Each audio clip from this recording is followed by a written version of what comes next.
If it's on trend, chances are LV Iron and Steel can bring it to life, just like these pieces behind us. I'm hanging out with Blade and Jaquez, and let's really start talking about it, because before we even got to this step, there was so much work that went into it, right? Tell us about that. So it starts with the vision, and we were inspired by the very viral plush doll, La Boo Boo. I myself am a fan.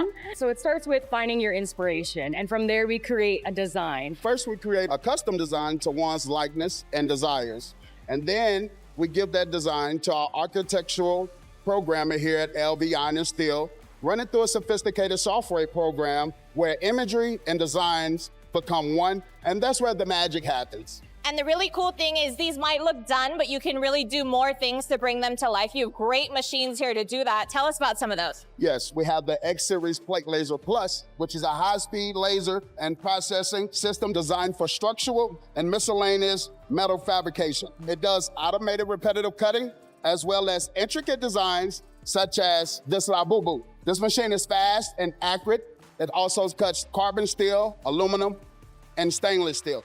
All right, so all that said, Blade, how much time with how much experience your team has does it take to really produce something like this? So the time on a project like this can vary depending on size, complexity, and design. So to start, just visit our website at lvironandsteel.com, or you could give us a call and talk to our design consultant directly at 702-608-4766. You can dream it. You guys can really make it up and bring it to life. All you got to do, like she said, give them a call at LV Iron and Steel.